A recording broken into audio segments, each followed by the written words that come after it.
سلام تماشابینان گرامی، خلاصه خبرهای مهم 30 ینور تاجیکستان و منطقه را از پایگاه خبری بامداد برایتان پیشکش میکنیم. شروع میکنیم از یک نگاه کوتاه به سرخط خبر مهم روز. در این برنامه داستانی کولاب حمله تروریستی بودن ترکش ماشین سیوری زاده را تصدیق کرد. پرزیدنت تاجیکستان جیانش اسلام الدین رحمان را از رئیسی آزاد کرد.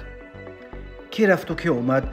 باز 40 برکناری و تعیینات نو در حکومت تاجیکستان. عوض نظرزاده دادستان ولایت ختلان تعیین شد. سیل در نویه 5-20 خانه و قریب 40 حولی را پر از لایقه کرده است. و اکنون تفصیلات خبرها. روز 30 ینور سال 2024 پرزیدنت تاجیکستان امامعلی رحمان در صف حکومتش باز یک سلسله تغییرات کادری به عمل آورد. از جمله میرزازاده مظفر به وظیفه معاون یکم رئیس ولایت ختلان و کریمزاده جمشید و عبدالسلامزاده انزورت به وظیفه معاونان رئیس ولایت ختلان، قربانزاده سهیلی به وظیفه معاون یکم رئیس ولایت سوخت تعیین گردیدند. در عموم امامعلی رحمان روز 30 ینور در صف حکومتش 40 تغییرات کادری به عمل آورده است. از جمله روز 30 ینور با فرمانهای پرزیدنت و قرارهای حکومت اساساً با سبب به کار دیگر گذاشتن اینها برکنار شدند. برادزاده فیض‌الله رجب از وظیفه رئیس شهر بختر، اسدزاده دلشاد از وظیفه رئیس شهر نورک، جبارов غفور از وظیفه رئیس نویه شهر توز، رحمان اسلام الدین از وظیفه رئیس نویه دنغره، میرزازاده مظفر از وظیفه رئیس نویه خوبلینگ، شریفزاده لطفیه از وظیفه رئیس نویه مومن آباد، خالمراد رحمان از وظیفه رئیس نویه جلالالدین بلخی، خالزاده بوبیشو از وظیفه رئیس نویه فیض آباد، مقیم رحمان جان از وظیفه رئیس نویه رشت، قدرتزاده طاهر از وظیفه رئیس نویه جبار رسولوف، غفورزاده عبدالخلیل از وظیفه رکتور مؤسسه دولتی اکادمی اداره کنی دولتی نزد پرزیدنت جمهوری تاجیکستان،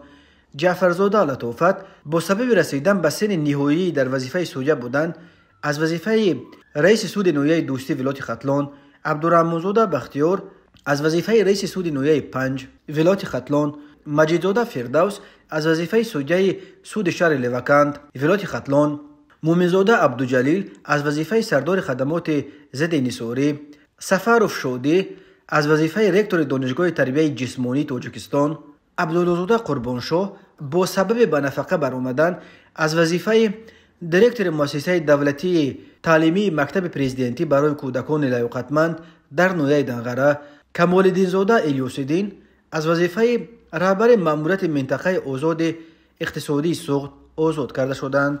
اینها تعیین شدند: میرزازاده مظفر به وظیفه معاون یکم رئیس ولایت ختلان، کریمزاده جمشید به وظیفه معاون رئیس ولایت ختلان، عبدالسلامزاده انزورت به وظیفه معاون رئیس ولایت ختلان، قربانزاده سهیلی به وظیفه معاون یکم رئیس ولایت سوخت، مومنزاده عبدالمجید اجرا کننده وظیفه رئیس شهر بختر، شریفی فیروز اجرا کننده وظیفه رئیس شهر نورک، مومنزاده مستوره اجرا کننده وظیفه رئیس شهر لیوکند، سوریزاده ناصر مرادبک اجرا کننده وظیفه رئیس نویه خراسان، سلیمزاده سجویدین اجرا کننده وظیفه رئیس نویه دنغره، امیرزاده سیولی رئیس نویه مومن آباد، خالقزاده رستم رئیس نویه جلالالدین بلخی، نبیزاده فرخیدین اجرا کننده وظیفه رئیس نویه خوبلینگ، عبداللهزاده تقای اجرا کننده وظیفه رئیس نویه شهر توز، کریمزاده منصور اجرا کننده وظیفه رئیس نویه فیض آباد، ایدزاده زرینه اجرا کننده وظیفه رئیس نویه رشت،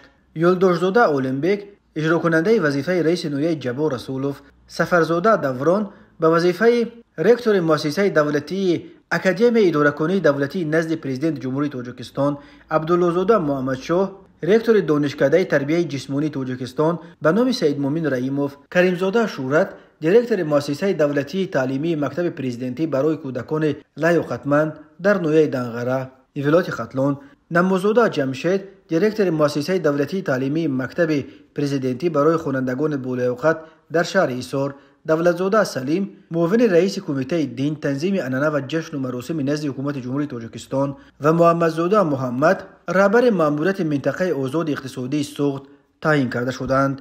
در تاجیکستان تعیینات به اکثر منصب‌ها از رهبریت و اعضای حکومت تا رئیسان ولایت و شهر و نویه‌ها و حتی سرداران میلیڅ و بازرسی دولتی اتومبیلی و سودیه‌ها با فرمان و قرارهای امضا کرده پرزیدنت امومالی رحمان و یا با روزگی او صورت میگیرند.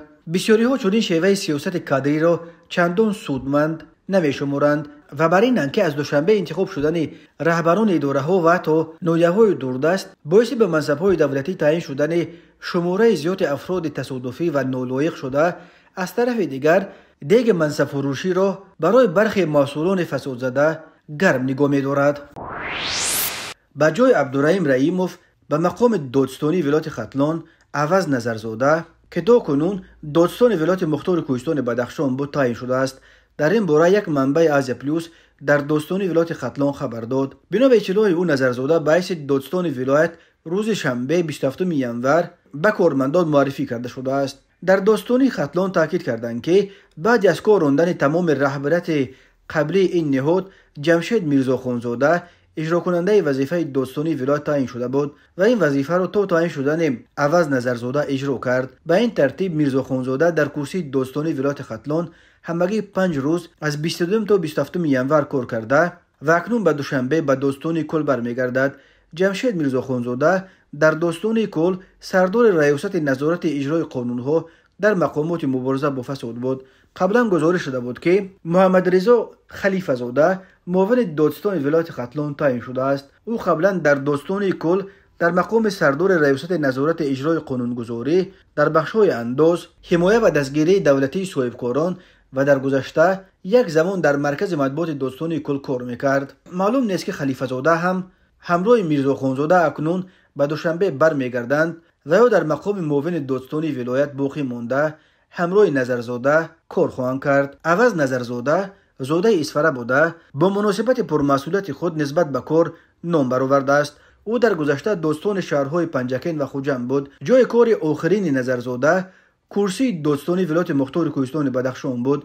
او به این مقام بعد به جنایت‌های سنگین عیبدار شدن و به حبس افتادن دادستان قبلی تعیین شده بود.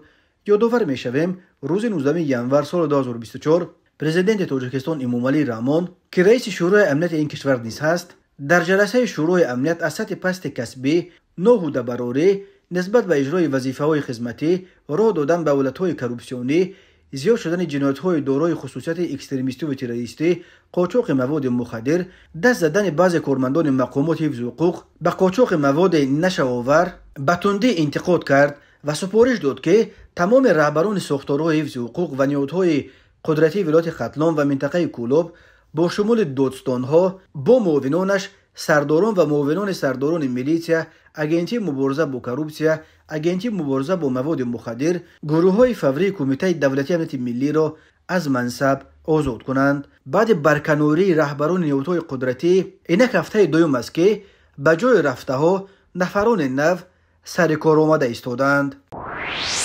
بنا به اطلاع چندین منبع در حکومت نویه دنغره روز 30 ینور سال 2024 سجایالدین سلامزاده با فرمان پرزیدنت به جای رحمان اسلام‌الدین خیریدین اجرا کننده وظیفه رئیس نویه دنغره تعیین شده است. سلامزاده را که 2 ایون سال 1965 در دهه آیدینکول نویه دنغره به دنیا آمده است و یک سال آخر در مقام معاون رئیس شهر دوشنبه و از آن قبل به حیث شهردار در 3 شهر بختار و اسفره و ترسونزاده کار کرده است. علاقه صبح سه‌شنبه 30 ینور به کارمندان دستگاه مرکز حکومت نویه دنغره همچون رئیس نو نویه معرفی کردند. فرمان برکناری اسلام‌الدین رحمان و تعیین سجایالدین سلامزاده هنوز رسما نشر نشده است. کارمندان حکومت نویه دنغره علاقه در شبکه‌های اجتماعی سلامزاده را با مسئولیت نو تبریک کردند. در جلسه گفتند که رحمان اسلام‌الدین خیریدین به سبب کار دیگر گذاشتن از وظیفه رئیس نویه دنغره برکنار کرده شده است. درباره به کدام کار دیگر گذاشتن اسلام‌الدین رحمان که فرزند نورالدین رحمانوف برادر کلانی پرزیدنت امومالی رحمان است چیزی گفتن شده است، ولی به گفته یک منبع بامداد به احتمال قوی او معاون رئیس ولایت ختلان تعیین خواهد شد. کرسی معاون اول رئیس ولایت ختلان بعد روز 29 ینور به مقام پرزیدنت اکادمی علم‌های کشاورزی تاجیکستان تعیین شدن زاده دیگر نویه دنغره امان‌الله سلیمزاده خالی شده است. رئیس کنونی ولایت ختلان دولتعلی سعید نیز از نویه دنغره و از خویشاوندان نزدیک پرزیدنت امومالی رحمان است. یک همصحبت بامداد رئیس مکنون سابق دنقره اسلام الدین رحمان را همچون یک انسان خاکسار و با تمکین و رهبر آبادکار توصیف کرد. اسلام الدین رحمان که 6 ینور سال 1983 در نویه دنقره به دنیا آمده، زن و 4 فرزند دارد. تا سال 2015 در آریان بانک و سال 2015 در مقام معاون رئیس امانت بانک کار کرده. ماه نوامبر سال 2018 رئیس نویه دنقره تعیین شده بود. روز 30 ینور آسیا پلوس با تکیه به منابعش درباره باز چند تغییرات کادری دیگر در مقامات رهبری ولایت ختلان خبر داد. از جمله گفته می شود که انظورت عبدالسلام زاده روز 30 ینور به حیث معاون رئیس ولایت ختلان معرفی شده است. او تا کنون در مقام سردار ریاست کار با زنان و عائله فعالیت کرد و قبلا معاون دیرکتور تلویزیون ختلان و معاون رئیس نویه جلال الدین بلخی بود. انظورت عبدالسلام زاده در مقام معاون رئیس ولایت فیروزه شریفی را عوض کرده است که طبق اطلاع دسترس گردیده اجرا کننده وظیفه رئیس شهر نورک تعیین شده است. به کدام وظیفه رفتن رئیس همکنون پیشین شهر نورک دلشاد اساس‌زاده معلوم نیست. همچنین مستوره تبری که تا کنون معاون رئیس نویه عبدالرحمن جامی بود اجرا کننده وظیفه رئیس شهر لیوکان تعیین شده است. او در این مقام بنفشه سیفالدین زاده را عوض کرد. سیفالدین زاده یک روز قبل به جای هلالبی قربانزاده رئیس کمیته کار با زنان و عائله حکومت تاجیکستان تعیین گردید. تماشابینان عزیز، یادآور می‌شویم خلاصه مهمترین اخبار تاجیکستان را از پایگاه خبری بامداد تماشا دارید. برنامه را ادامه می‌دهیم. حمزه علی مسافروف داستان نفت‌آیین منطقه کولوب روز 30 ینور سال 2024 در نخستین نشست خبریش گزارش هفته گذشته نشر کرده پایگاه خبری بامداد را تصدیق کرد و خبر داد که تفتیش پرونده ترکش ماشین رئیس کمیته اجرایی حزب حاکم خلقی دموکراتی تاجیکستان در شهر کولوب بر اساس 2 ماده کودکس جنایتی تاجیکستان، ماده 179 تروریسم و ماده 307 اشتراک در فعالیت سازمان‌های ممنوع از جانب کمیته دولتی امنیت ملی پیش برده می شود. مظفرов گفت در رابطه با این پرونده علاقه 8 نفر دستگیر شدند. به گفته داستانی گویا این افراد در دیگر قسمت‌های منطقه کولوب نیز فکر انجام حمله‌های تروریستی داشتند، اما او در این باره شرح و تفصیلات نداد. هفته گذشته یک منبع پایگاه خبری بامداد خبر داده بود که دستندکاران این حمله با امیسارهای گروه تروریستی داعش و خراسان در قلمرو افغانستان تماس داشتند و از آنها طرز تیار کردن بمب خودساخت را یاد گرفتند. توسط منابع دیگر تصدیق کردن ادعای مقامات درباره حمله تروریستی بودن حادثه خیلی مشکل به نظر می رسد. نام این 8 نفر برای ترکش ماشین رئیس حزب حاکم نشر نشده است. نظر آنها و نزدیکانشان معلوم نیست و این هم معلوم نیست که آیا آنها با وکیل مدافع تامین شدند یا نه. ماشین خدمتی تمغه اشکاده رئیس کمیته اجرایی حزب حاکم خلقی دموکراتی تاجیکستان در شهر کولوب سلیم سیفالی زاده روز 5 ینور در نزد حولی خانه‌اش در دهه تودکفش واقع در 4 کیلومتری شهر کولوب ترکید. در نتیجه ماشین آسیب دیده و به گفته طبیبان پای راست سیفالی زاده شکسته است. نمایندگان حزب حاکم در کولوب این حادثه را تا شرح ندادند، اما این بار اول نیست که ماشین‌های منصبداران در منطقه کولوب آتش می‌گیرند. در دست کم یک حالت مقامات قصداً آتش زدن ماشین منصبدار را تصدیق کردند.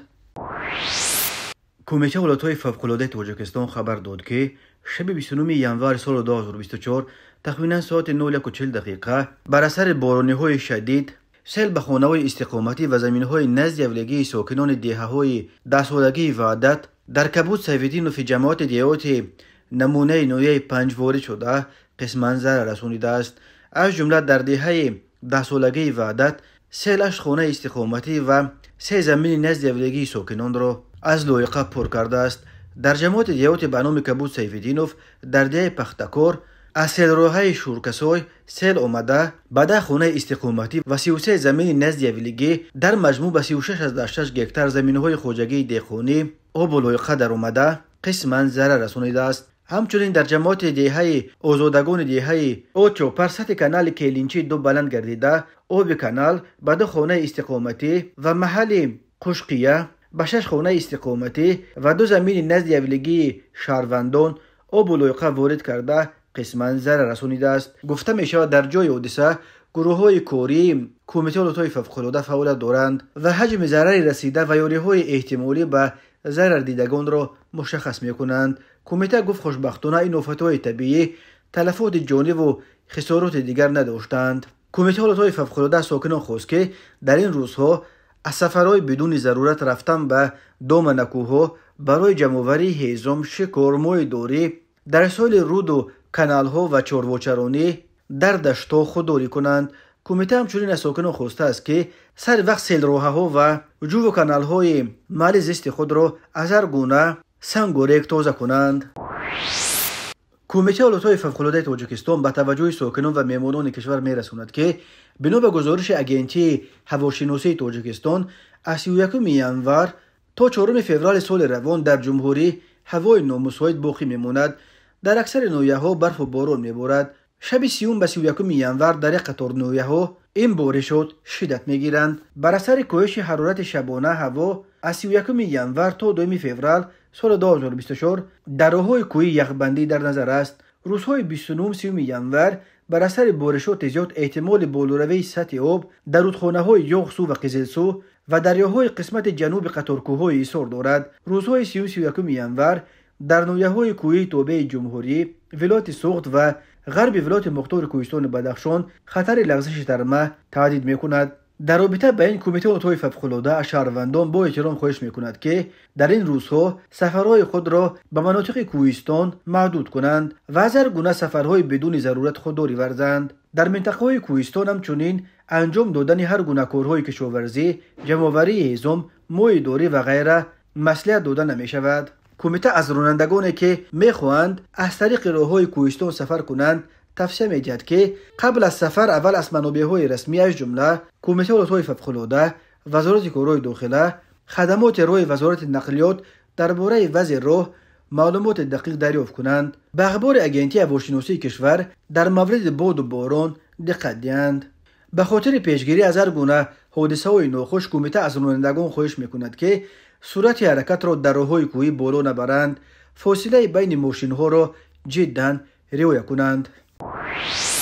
هنگام گذراندن چهاربینی‌های اپراتیوی جستجویی از جانب کارمندان میلیسیا، مرد 40 ساله ساکن شهر دوشنبه با گمان صادر نمودن کردار قلابی دستگیر کرده شد. گمان بر شونده ماه سپتامبر سال 2023 با راه فریب با باوری مرد 38 ساله ساکن ناحیه رودکی در آمده از او یک چند چاروای معده شاخدار و چاروای کلان را به مبلغ 178,000 سومانی نرخ‌گذاری کرده گرفته وعده داده است که مبلغش را تا ماه نوامبر سال 2023 برمیگرداند، اما نام برده مال‌های مذکور را فروخته مبلغ‌های به دست آورده‌اش را به منفعت شخصیش صرف نموده است. همین طریق ضمن برگزار نمودن چهاربینی‌های اپراتیوی جستجویی از جانب کارمندان میلیسیا، مرد 41 ساله ساکن پایتخت همچون گمانبر در صادر نمودن جنایت قلابی دستگیر کرده شد. گمانبر شونده اول‌های ماه ینور سال 2023 با راه فریب به باوری مرد 37 ساله ساکن شهر دوشنبه در آمده از او به مبلغ $6,900 آمریکایی گرفته وعده داده است که به او از شهر دبی امارات متحده عرب یک عدد автомاشین تمغه تویوتا کمری روان میکند، اما تا حال وعدهش را اجرا نکرده است. از روی این حادثه تفتیشات ادامه دارد. به شعبه وزارت کارهای داخلی ناحیه دنقره با عریضه مرد 29 ساله ساکن ناحیه مذکور مراجعه نموده است که 26 ینور سال 2024 شخصان نامعلوم با روی پنهانی به خانه استقامتی‌اش در آمده از آنجا 5300 سومانی و جواهرات گوناگون طلایی و نقرگی را دزدیده از جای حادثه غیب زدند. ضرر رسانده شده 11100 سومانی را تشکیل می‌دهد. هنگام گذراندن چهاربینی و اپراتیوی جستجویی از جانب کارمندان میلیسیا، جوان 20 ساله ساکن همین ناحیه با گمان صادر نمودن جنایت دزدی دستگیر کرده شد. اینچنین گمانبر شونده با همین راه روز 22 ینور سال 2024 به خانه استقامتی مرد 54 ساله ساکن همین ناحیه در آمده از آنجا یک عدد ساعت دستی و 3000 سومانی را دزدیده از جای حادثه غیب زده است. همین طریق به شعبه وزارت کارهای داخله در ناحیه فردوسی عریضه زن 61 ساله ساکن ناحیه مذکور وارد گردیده است که 30 اکتبر سال 2023 تقریبا ساعت 11:09 مرد 26 ساله ساکن پایتخت به طریق پنهانی به منزل استقامتیش در آمده از آنجا 20000 سومانی و جواهرات گوناگون طلایی را دزدیده از جای حادثه غیب زده است. ضرر رسانده شده 22000 سومانی را تشکیل می‌دهد. از روی این حادثه تفتیشات ادامه دارد. тамошобинони азизу гиромӣ, ин буд муруре ба хулосаи чанд хабари муҳими имрӯзи Тоҷикистон. Хабару гузоришҳои бештар аз Тоҷикистон ва дар бораи Тоҷикистону атрофи онро дар сомонаи пойгоҳи хабари Бомдод дар ин нишона пайгирӣ намоед: www.bomdod.com. Хуш бошед.